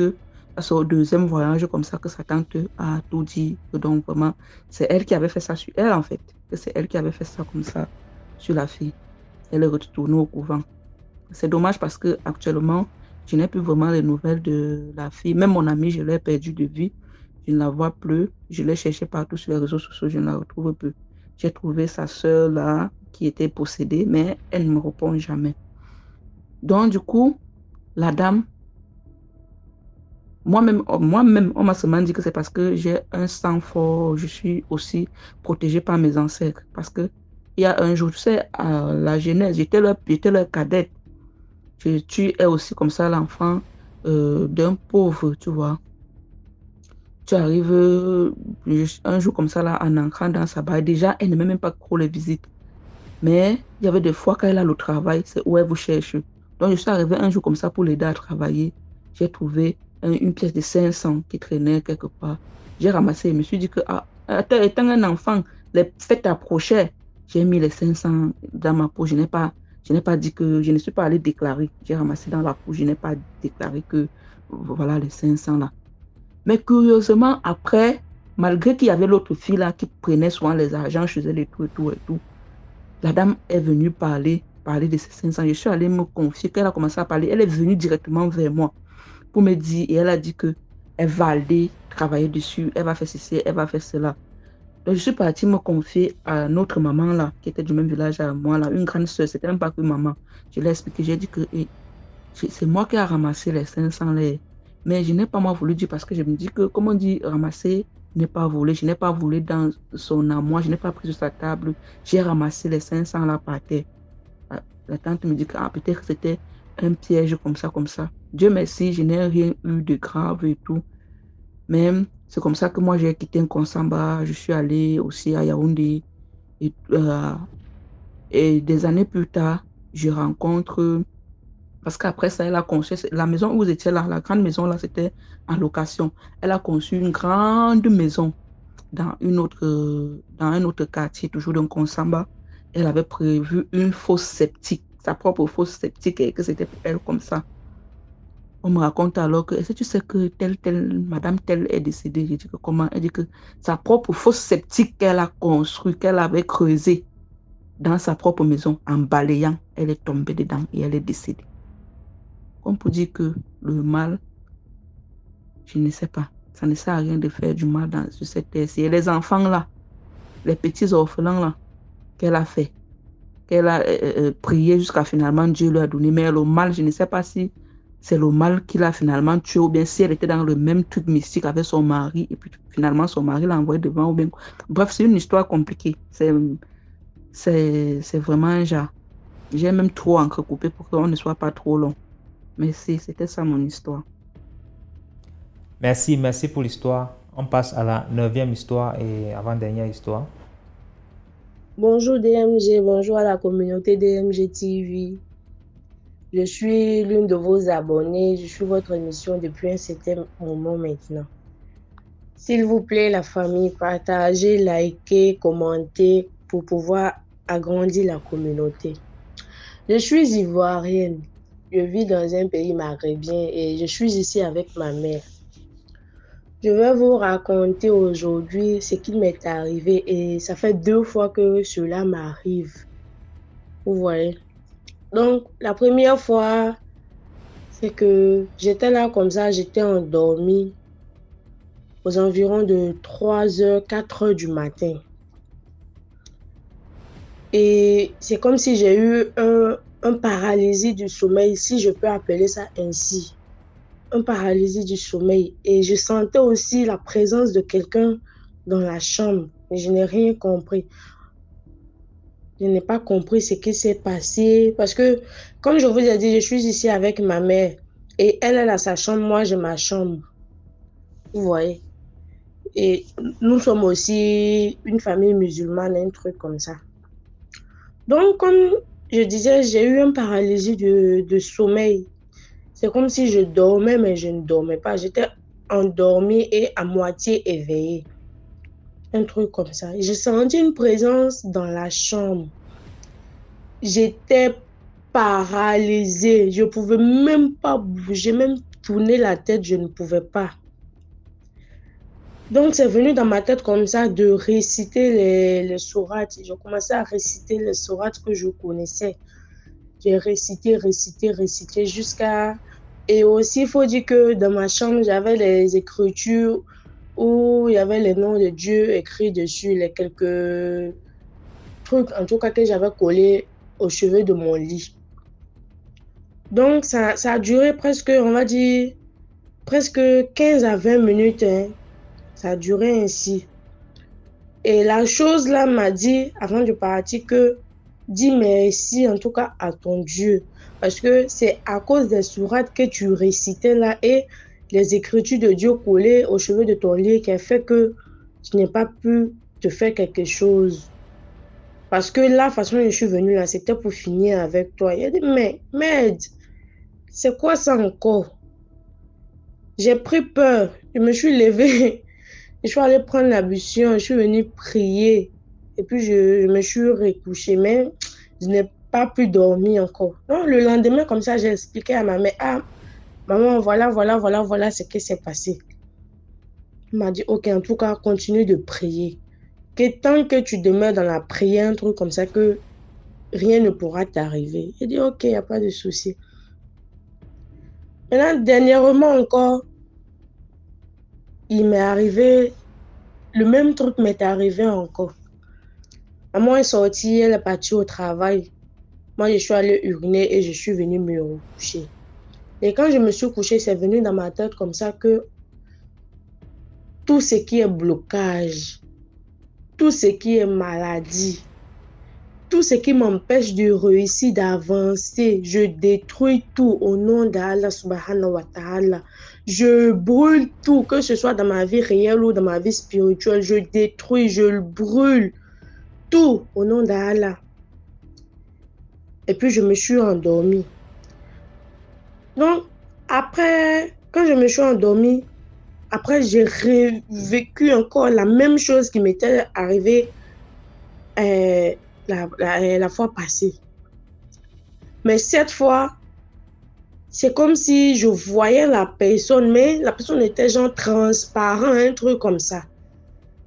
Au début, je n'arrivais pas à parler, j'étais là paralysée et puis la personne était sur moi. C'est comme si la personne même était sur moi, était accroupie sur moi, voulant m'étrangler, je ne sais pas, un truc comme ça. Je n'arrivais pas à parler et tout ça. Donc, j'ai commencé à réciter encore les sourates là que je connaissais. J'ai commencé à réciter les sourates. J'ai pu réciter la sourate Fatiha jusqu'à la fin. Et dans ça, j'ai pu me libérer d'une main, de ma main droite. Quand j'ai fini de réciter la sourate Al-Fatiha, j'ai mis sur mon visage comme ça, Amin. J'ai frotté sur le visage. J'ai senti comme si la personne s'était affaiblie. La chose s'était affaiblie un peu. Donc, de ma main gauche, j'ai pu la saisir par le cou. Et c'était la voix d'une femme. J'ai pu la saisir par le cou. Donc, en appuyant son cou, je lui demandais, toi, tu es qui? Tu me veux quoi? Toi, tu es qui? Elle me dit non, que elle s'appelle Sandra, Flora Sandra. Il dit Flora Sandra, que oui. Il dit, mais moi, je ne connais pas de Flora Sandra. Qui t'a envoyé vers moi? Tu me veux quoi? Quand elle ne parle pas, j'appuie le cou. Je sens comment, je l'entends crier de douleur, genre ça la fait mal. Et en même temps, il faut dire aussi que non, ces derniers temps-là, j'ai un peu mal au rein. Tu vois? Donc, elle aussi, elle s'appuie sur un côté de mon rein, là, le côté qui me fait mal, là. Elle s'appuie dessus. Donc, quand elle s'appuie dessus comme ça, moi aussi, je l'appuie par son cou, comme si je vais l'étrangler. Je lui demande, quand j'appuie le cou, là, je lui demande, toi, tu es qui? Elle me dit, c'est Flora Sandra. Il dit, Flora Sandra, qui est Flora Sandra? Elle me dit, c'est toi, Flora Sandra. Il dit, moi. Il dit, jamais. Il dit, moi, je ne suis pas Flora Sandra. Moi, je ne m'appelle pas Flora Sandra. Tu es qui? J'appuie le cou. Donc, c'est en appuyant le cou, tellement ça lui faisait mal que, genre, ça m'a libéré en même temps un coup. J'ai ouvert les yeux un coup. Quand j'ouvre les yeux, je regarde à gauche, à droite, je vois personne. Je me suis rappelé que non, que peut-être c'était comme la dernière fois. Et je me suis aussi rappelé qu'avant de m'endormir, j'ai dit non, que tout ce qui est comme maladie, tout ce qui est blocage, tout ce qui est quoi dans ma vie spirituelle comme dans ma vie réelle, je brise.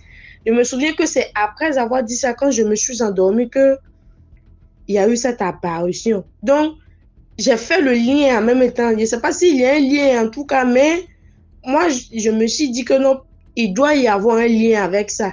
Et je me dis aussi que non, que certainement, ce que je pense là, ça doit être vrai parce que je ne peux pas dire ça et m'endormir et puis avoir une attaque. Vous voyez? Et puis avoir une attaque. Donc, il me dit non, que ça a un lien forcément. En tout cas, c'est ce que je voulais partager avec vous. Continuez de liker, de partager et de commenter, car ça aide vraiment d'autres personnes, quoi. Bonne journée à vous et merci. Bisous, bisous à tous. Merci beaucoup pour l'histoire. Là, on passe à la 10e histoire. Aïe, c'est vraiment très dur de faire une note vocale. J'ai déjà envoyé 2, j'ai même effacé. Bonsoir DMG, j'espère que tu vas bien. Excusez-moi vraiment, excusez-moi. Je me moque de personne. Excusez-moi. Excusez-moi aussi pour les voix que vous entendez à côté. En fait, je suis encore au bureau et ce n'est qu'ici que j'ai l'opportunité de vous raconter une toute petite histoire parce qu'à la maison, il y a plein de personnes et je ne voulais pas que les gens entendent en fait. Voilà. Donc, DMG, vraiment, excuse-moi vraiment, hein, parce que j'envoie, je me rends compte que j'ai mal fait. Je dis non, DMG a toujours exigé si, ça. Je dis non, il faut que je recommence. Il faut pas qu'il se plaigne de moi. Vraiment, excuse-moi vraiment de remplir ton compte comme ça. Vous avez supprimé ces messages, vous avez supprimé ces messages. Vraiment désolée. Alors, j'étais en train de dire. Je n'ai pas une histoire comme celle qu'on a l'habitude d'écouter ici, non.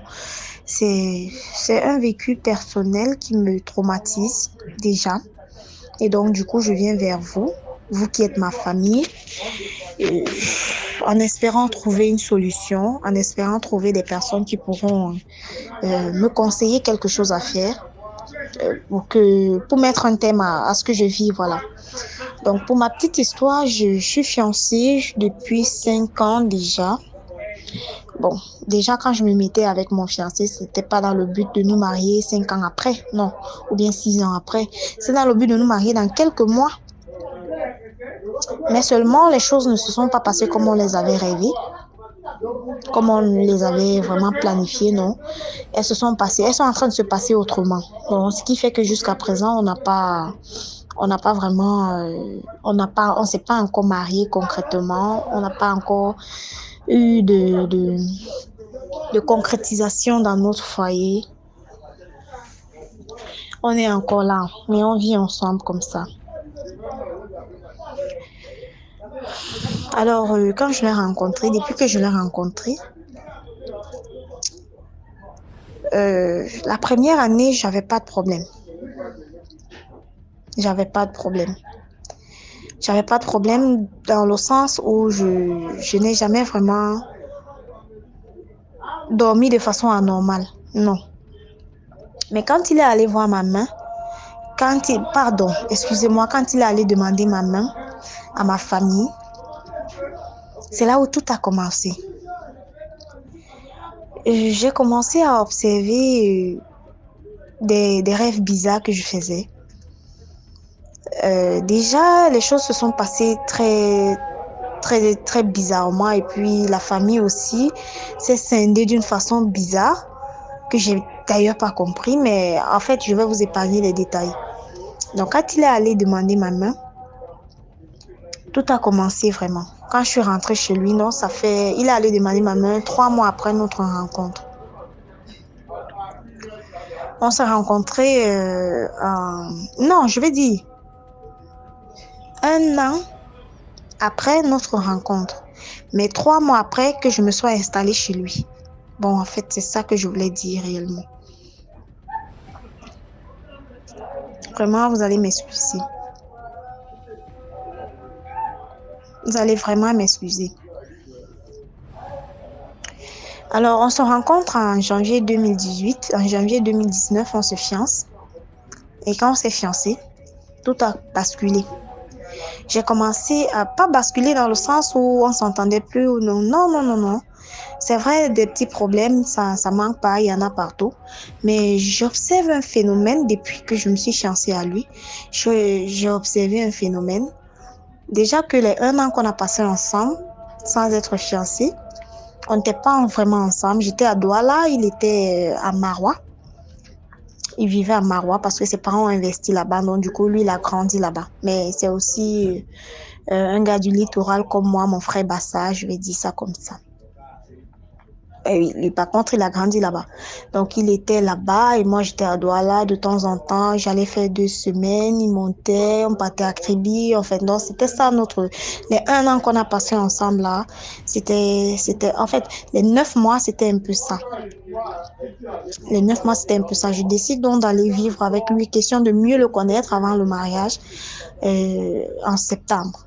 Donc, depuis janvier jusqu'en septembre, on était comme ça, je pars, il vient, je pars, il vient. En septembre, je décide d'aller vivre vraiment avec lui. Et donc, en janvier de l'année qui suivait, il est venu demander ma main. Et après ça, tout a basculé. j'ai commencé à... Donc, en fait, j'expliquais cela parce que je voulais justifier le fait que je ne sois pas tombée enceinte pendant les 1 an là, donc je ne sais pas. Mais pendant ces 1 an, je n'ai rien observé et du coup, je ne pouvais vraiment pas tomber enceinte parce que même quand on se voyait de temps en temps, on se protégeait parce qu'on se disait non, parce que moi, je lui disais toujours non, j'ai jamais vraiment rêvé d'avoir un enfant hors mariage.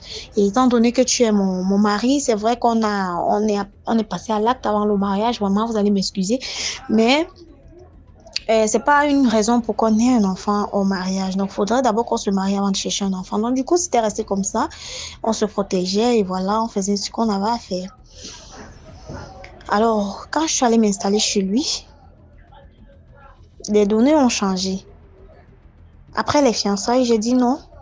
Je suis déjà sur la voie d'être sa femme. Donc, du coup, si je peux même faire mon enfant, parce qu'il était question, lorsqu'on demandait maman, il était question qu'on revienne dans 6 mois pour le mariage traditionnel même, ce qu'on appelle la dot, et le mariage civil et religieux directement. C'est ça que son papa avait dit, que dans 6 mois, nous allons revenir avec notre fils pour prendre votre fille officiellement. Voilà. Donc, je me suis dit, si je pouvais tomber enceinte avant et que je me marie pendant et que, à peine mariée, j'ai mon bébé à main, ça me fait plaisir. On a commencé à chercher l'enfant. Donc, mais là, rien n'est jamais venu. Je n'ai observé aucun retard, du moins pas à ce que je sache. Et peut-être même que j'ai jamais vraiment eu ce retard-là. Alors, par contre, j'ai observé toute autre chose. À chaque fois que je dois voir mes menstruations, demain, la veille, je rêve que je suis en train de partager un repas avec des personnes que je ne connais pas, beaucoup de personnes d'ailleurs, que je ne connais pas. Mais on rit, on blague, on joue, un peu comme si on se connaissait, un peu comme si c'était une sorte de fête. Et on mange, mais curieusement, il y a toujours de la viande. Toujours de la viande. Et pour moi, il y a toujours du riz. Parce que je vais vous rappeler que j'aime le riz. J'aime vraiment le riz. Donc, ce qui fait que je sais que c'est anormal de manger dans la nuit. Mais j'arrive pas à résister à ce que j'aime vraiment. Donc, à chaque fois qu'on me tend un plat de nourriture, que c'est du riz, j'ai toujours tendance je suis attirée en fait. Alors, j'ai commencé à observer cela.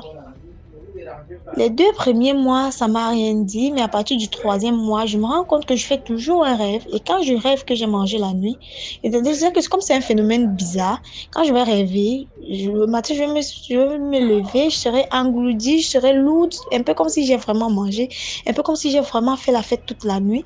Je serai vraiment fatiguée, je vais lui dire, oh là là, cette nuit, j'ai rêvé que j'ai mangé. Et pourtant, on dit qu'on ne mange pas dans la nuit, c'est pas bon. Surtout pour une femme qui cherche un enfant, c'est pas bon. Je vais lui dire ça comme ça. Et le lendemain, je vais me rendre compte que j'ai vu mes menstruations. Ça se passe comme ça chaque mois depuis 4 ans. Je rêve. C'est-à-dire, avant, j'avais peut-être l'apparition de quelques petits boutons sur mon visage, j'avais les seins qui enflaient, j'avais le bas-ventre qui tirait, le bassin, au niveau du bassin qui faisait un peu mal, pour savoir que j'ai mes règles qui arrivent. Mais non, maintenant, c'est plus ça. Depuis 4 ans, j'ai un seul signal, c'est le fait de manger la nuit.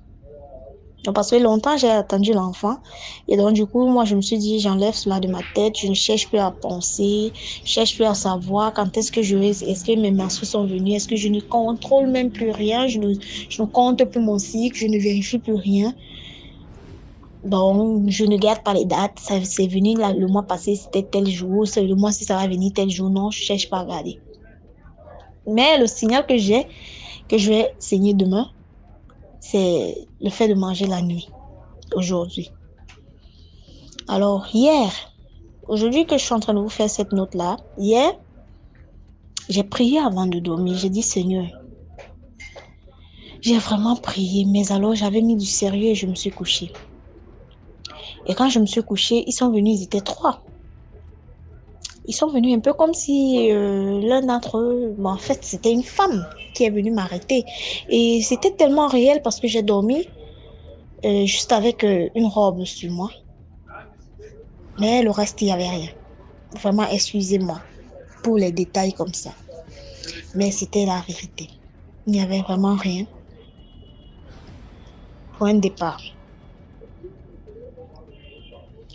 Et j'ai mis une robe sur moi, mais la personne est venue me toucher. J'ai senti comme si on me touchait pour de vrai. Et la personne voulait coucher avec moi. Donc, je me suis levée, j'ai prié dans mon rêve. J'ai prié, j'ai prié, j'ai prié. J'ai prié, j'ai prié, j'ai prié, j'ai prié. Et j'ai vaincu cette personne, en fait. Les 2 autres, je ne les ai pas touchés. À un moment, moi, j'avais peur. Mais eux-mêmes aussi avaient peur de moi.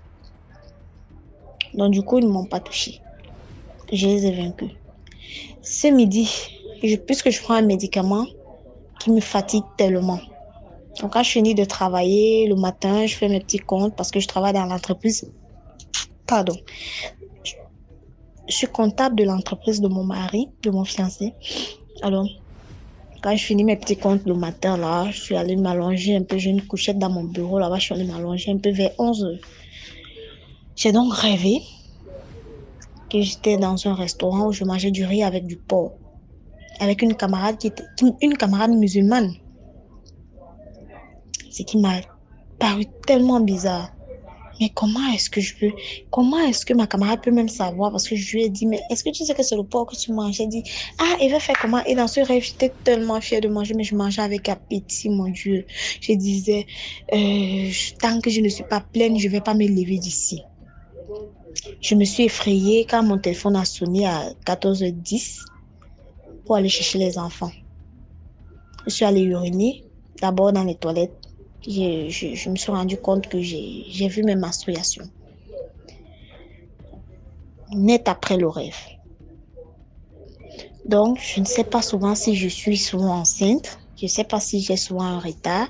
Et que ces personnes-là viennent dans le rêve partager un repas avec moi, me faire prendre part à la mort, au mangement de mon enfant. Je ne sais vraiment pas. Je ne sais pas comment chasser ce rêve de moi. Je dis, ça fait 4 ans que je vis ainsi. À chaque fois que je rêve, la nuit que j'ai mangé, le lendemain, je vois mes menstruations. 4 ans que je vis ainsi. Je ne sais plus quoi faire. Peut-être mes prières à moi seule ne m'aident plus. Non, ne sont pas assez efficaces. Donc voilà pourquoi je viens auprès de vous exposer ce problème. Ce n'est pas une histoire mystique comme on a l'habitude d'entendre. Mais c'est une histoire qui me traumatise. C'est une histoire qui dérange même mon foyer. Parce que je ne sais vraiment pas pourquoi une aussi jeune fille comme moi, parce que j'ai 25 ans, et mon mari en a 35. Je l'ai connu quand j'avais 20 ans. J'ai toujours été ce genre de fille à maman, fille de famille. Je sors pas. Jusqu'à présent, je consomme pas d'alcool. Et je suis encore allée tomber sur quelqu'un qui est, comment on dit, vraiment très rigoureuse. Donc, c'est un monsieur très rigoureux. Donc, du coup, la rigueur de mes parents, je la transporte, je la traîne jusqu'à présent, elle s'est déposée aussi sur mon mari. Donc, du coup, je ne consomme pas d'alcool, je sors pas, j'ai presque pas d'amis, pas qu'on m'interdit, mais moi-même déjà, étant donné que j'ai grandi comme ça, donc du coup, j'ai pas ce goût-là. Je peux pas être là en train de vouloir parler à une amie, par exemple. En train de vouloir avoir une amie pour pouvoir papoter avec elle au téléphone et autres, non. J'ai des camarades de classe, j'ai des contacts, c'est vrai, mais je n'appelle que lorsque c'est nécessaire. Et c'est comme ça. Tu ne peux pas être chez moi, tu entends quelqu'un qui sonne au portail, on dit qu'on me cherche. C'est impossible. Peut-être les gens avec qui je travaille. Et ça, c'est strictement professionnel. Donc, j'ai un peu grandi comme ça. Mais je comprends pas pourquoi à mon si jeune âge, j'arrive pas à tomber enceinte. Et c'est pas seulement ça, mais je fais des rêves bizarres. C'est comme si j'offrais mon enfant sur un plateau d'argent à ce groupe de personnes qui à chaque fin du mois, ils doivent venir pour manger mon enfant. Parce que c'est cette impression que j'ai. Vraiment, DMJ, cette histoire, j'espère que tu vas la partager, que j'aurai des solutions. Des personnes qui pourront me recommander des versets peut-être à prier, des personnes qui pourront peut-être me dire ce que je pourrais, je sais pas, faire pour éviter d'avoir constamment ce rêve. Parce que même si l'enfant ne vient pas maintenant, mais j'aimerais tout de même cesser d'avoir ce rêve en fait. Vraiment, merci et pardonnez-moi pour la durée de mon histoire. Pardonnez-moi pour les bruits. Pardonnez-moi pour tout. Peut-être je parlais très bas. Peut-être je me suis mal exclamée quand je parlais. Peut-être pardonnez-moi pour tout, mais vraiment aidez-moi. DMG, s'il te plaît, diffuse cette note vocale afin que quelqu'un puisse m'aider. Je vous en prie. Merci et bonne soirée. Voilà, c'était tout pour aujourd'hui. Merci d'avoir regardé jusqu'à la fin. On se reprend demain à 12h00 pour une nouvelle vidéo. Surtout, n'oubliez pas de partager, d'inviter beaucoup plus de personnes à s'abonner à la chaîne. Comme ça, on va grandir ensemble. Plus il y aura d'histoires, plus il y aura de personnes, plus il y aura d'histoires. Voilà. Donc, rendez-vous demain. Ciao, ciao.